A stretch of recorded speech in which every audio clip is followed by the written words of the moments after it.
பட்ஜெட்டில் சொல்லுகிற மாதிரி எதுவுமே இல்லை. 30 விழுக்காடு ஜிடிபிக்கு கான்ட்ரிபியூட் பண்ணுற எம்எஸ்எம்இக்கு வெறும் 10,000 கோடி ஒதுக்கியிருக்காங்க. ஒரு ஒன்றிய அரசு என்பது கடமையை உணர்ந்து, நாட்டின் நிலைமையை உணர்ந்து, உலகத்திலேயே மிக அதிக அளவிற்கு பணத்தினுடைய வீழ்ச்சி என்பது இந்தியாவுடைய பணம் தான். தனி மனிதர்களுடைய வாழ்வின் வாழ்வாதாரத்திற்கு, இளைஞர்களுக்கு திராவிட முன்னேற்ற கழகமும் அதனுடைய கூட்டணியும் பலமாக இருக்கிறது. எனவே இவருடைய முயற்சிகள் எல்லாம் அங்கே நிச்சயமாக பலிக்காது. பட்ஜெட்டில் சொல்லுகிற மாதிரி எதுவுமே இல்லை.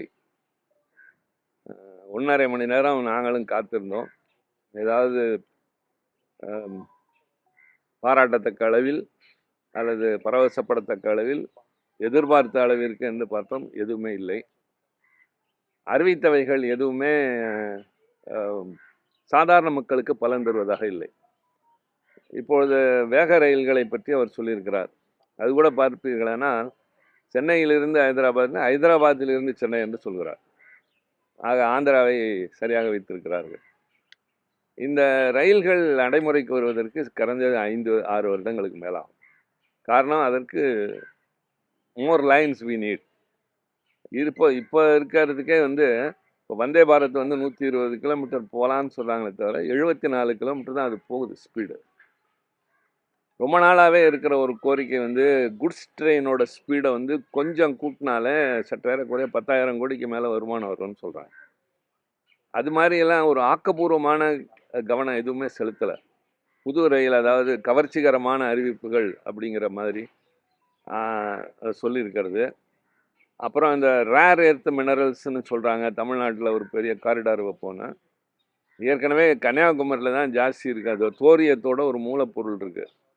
அது ரொம்ப நாளாக அங்கே இருக்கிறவங்க அதுக்கு எதிர்ப்பு தெரிவிச்சிட்டு இருக்காங்க. அதனால் அது இப்போதைக்கு எடுக்க முடியாது. சேலத்தில் மேக்னசைட் ஓர்னு 1500 ஏக்கரில் இருக்கிறத ஒரு ஃபேக்ட்ரி எடுத்துக்கிட்டு இருந்ததை இந்த அரசாங்கம் மூடுவதற்கு முடிவெடுத்த போது என்னுடைய குழு, நான் தலைமை வகிக்கிற தொழில்துறை நிலைக்குழு தலையிட்டு அந்த தொழிற்சாலையை காப்பாற்றி அதை செயில் நிறுவனத்திடம் கொடுத்து இப்போது அது லாபத்தில் இயங்கி கொண்டிருக்கு.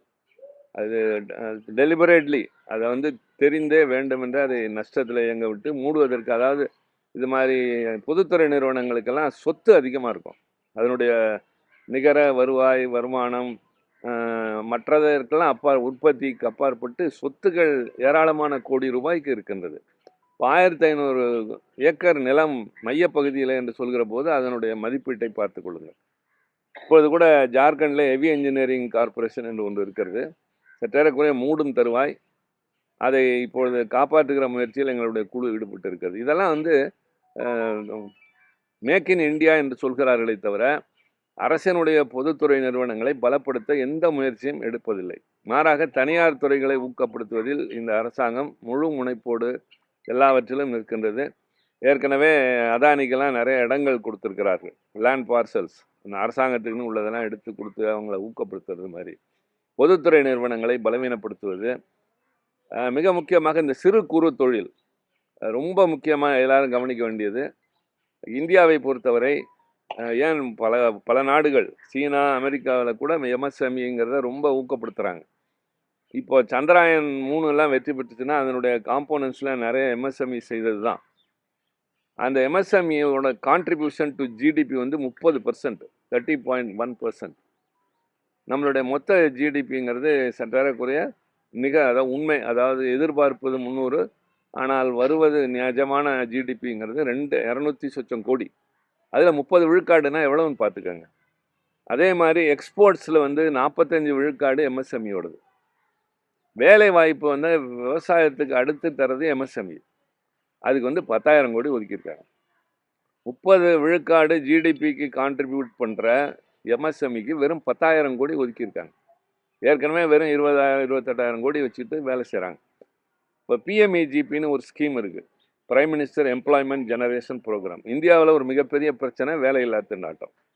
நம்முடைய நாட்டில் இளைஞர்களுடைய தொகை மிகப்பெரிய அளவில் இருக்கிறது. 35 வயது கீழ்ப்பட்டவர்கள் 65 விழுக்காடு, 25 வயது கீழ்ப்பட்டவர்கள் 50 விழுக்காடு இருக்கிற இந்த பெரிய நாட்டில் வேலை வாய்ப்பு உருவாக்குவது ரொம்ப அவசியங்கிறப்ப இந்த பிஎம்இஜிபியில் ரொம்ப சாதாரணமான படித்தவங்க, படிக்காதவங்க, கிராமத்தில் ரூரல் அர்பனில் இருக்கிறவங்க, படிச்சுட்டு வேலை இல்லாமல் இருக்கிற இளைஞர்களுக்கெல்லாம் வேலை வாய்ப்பு. அந்த பிஎம்இஜிபியோட போர்ட்டலை 6 மாதம் மூடி வச்சுட்டாங்க. ஆன்லைனில் தான் அப்ளை பண்ணணும். அப்போ அந்த லோன் முழுமையாக போய் சேரல. மானிட்டரிங்கே கிடையாது.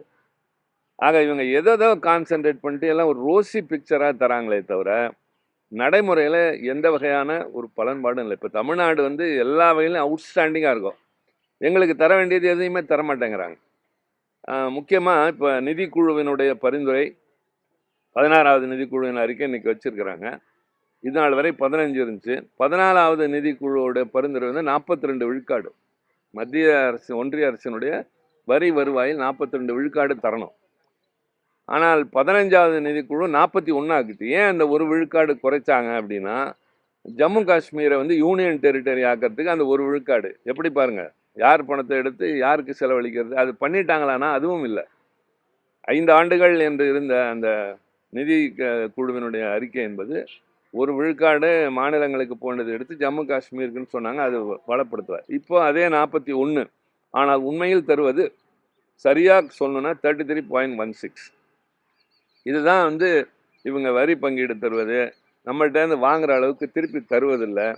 இதுக்கெல்லாம் ஒரு ஆக்கப்பூர்வமான, அதாவது எல்லாத்தையும் ஒரே ஸ்கேலில் வைங்க.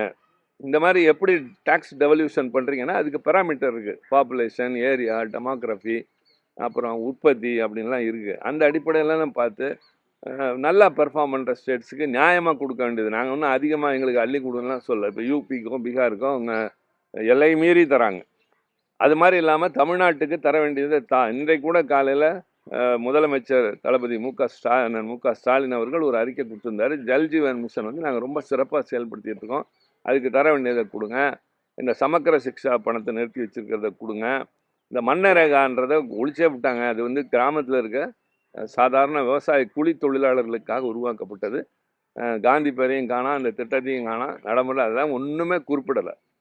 ஆக இவர்கள் வந்து சொல்வதெல்லாம் ஏதோ பெருசாக பேசிக்கிட்டு இந்தியா குளோபல் லெவலில் 3rd எக்கானமி, மொத்தம் 5 பேரில் நாங்கள், 10 பேரில் நாங்கள், 10 பேரில் இவங்க கடைசியாக இருக்கிறாங்கன்ற உண்மையெல்லாம் பார்லிமெண்ட்டில் பேசுகிறப்ப நாங்கள் சொல்லுவோம்.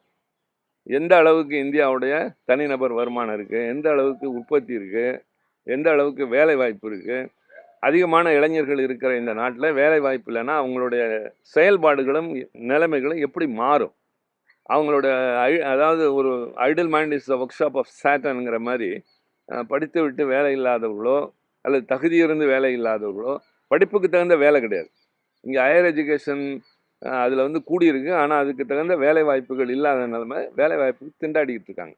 இதில் வந்து நான் வந்து இதில் என்ன பொதிகை மலையில் ட்ரக்கிங்கு, அது என்ன அது தானாக நடக்கும். பொதிகை மலையில் மலை ஏறுவதான் ட்ரக்கிங்னு சொல்கிறது. அப்புறம் வந்து இந்த காஞ்சிபுரத்தில் அது என்ன ஒரு தம்பி அதோ பறவைகளுக்கு வந்து ஒரு என்ன அது இதெல்லாம் அறிவிப்பு தமிழ்நாட்டுக்கு என்ன சொல்கிறதுன்னு தெரில. ஆக ஒரு ஒன்றிய அரசு என்பது கடமையை உணர்ந்து, நாட்டின் நிலைமையை உணர்ந்து, உலக நாடுகளுடைய இப்போ தங்கத்தோட விலை இப்படி தாறுமாற ஏறி கிடக்கு. ஏழை எளியவங்கெல்லாம் ஒரு தாலி வாங்க முடியல, ஒரு காதில் கடுக்கன் போடுறது கூட பெண்களுக்கு மறந்து போயிடும். மூக்குத்தி போடுறது கூட இனிமேல் கனவு அப்படிங்கிறப்ப அதுக்கு இம்போர்ட் டியூட்டியை குறைங்கன்னாங்க. அதுக்கு ஏதாவது வழி சொல்லணும், இது ஏறாமல் பார்த்துக்கிறேன்னு சொல்லணும்.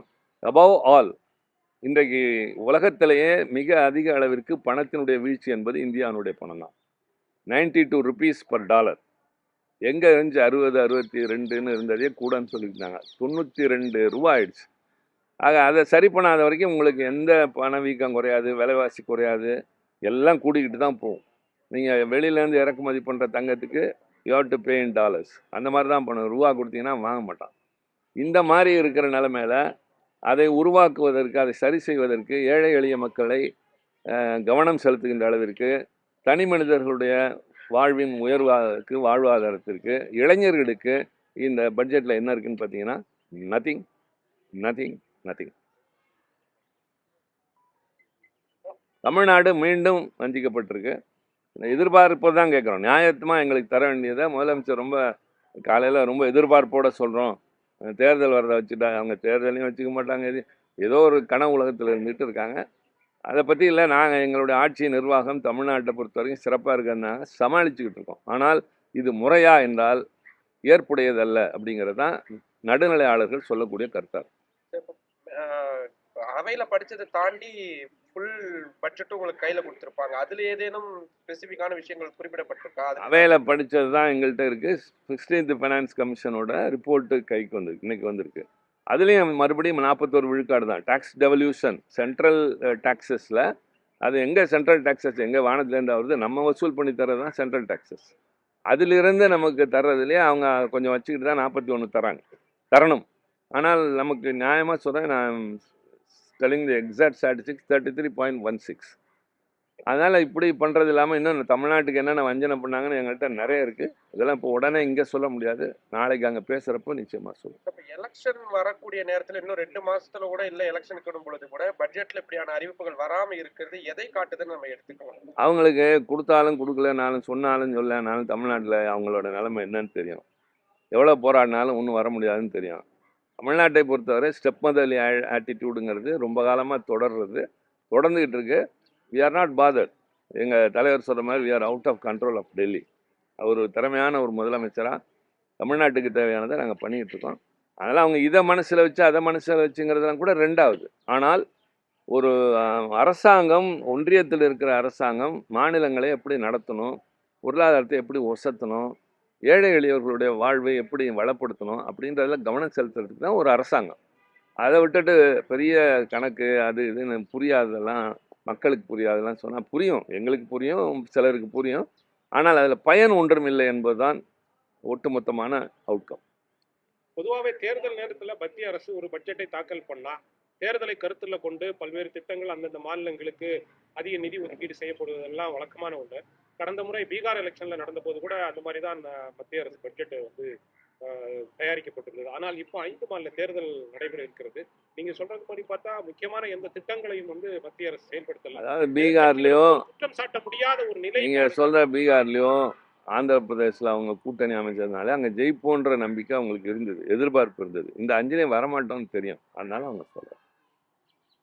ஆனா எந்த நம்பிக்கையில அவங்க தமிழ்நாட்டுல தேசிய ஜனநாயக கூட்டணி ஆட்சிக்கு வந்துரும் அப்படின்னு அமித்ஷா சொல்றாரு, எடப்பாடி பழனிசாமி சொல்றாரு. அதாவதுங்க, தேர்தலில் நிற்கிற யாருமே ஒரு சுயேட்சையாக போய் நிற்கிறவங்க கூட தோத்து போயிடுவான்னு நிற்கிறதே கிடையாது. அந்த நம்பிக்கையில் எதிர்பார்ப்பு இருக்கும். நமக்கு ஏதோ இவங்களை பிடிக்காம அவங்களுக்கு அது மாதிரி ஒரு நம்பிக்கையில் அவர்களும் வந்து நிற்கிறாங்க. அதில் ஒன்றும் தவறு இல்லை. ஒருத்தர் தன்னை பற்றி உயர்வாக நினைப்பதோ அதை பற்றி பேசுவதிலோ ஒன்றும் தவறில்லை. அது அவர்களுடைய உரிமை, விருப்பம். ஆனால் யதார்த்தம், நிதர்சனம் என்று பார்த்தால் திராவிட முன்னேற்ற கழகமும் அதனுடைய கூட்டணியும் பலமாக இருக்கிறது. எனவே இவருடைய முயற்சிகள் எல்லாம் அங்கே நிச்சயமா பலிக்காது. திட்டங்களை கொடுத்து ஏமாற வேண்டாம் தமிழ்நாட்டுல அப்படின்ற உண்மையை அவங்க புரிஞ்சுக்கிட்டாங்க அப்படின்னு எடுத்துக்க முடியுமா? நீங்க எப்படி வேணாலும் எடுத்துக்கலாம். நீங்க நிறைய யூகிக்கக்கூடிய ஆளு, எப்படி வேணாலும் எடுத்துக்கலாம்.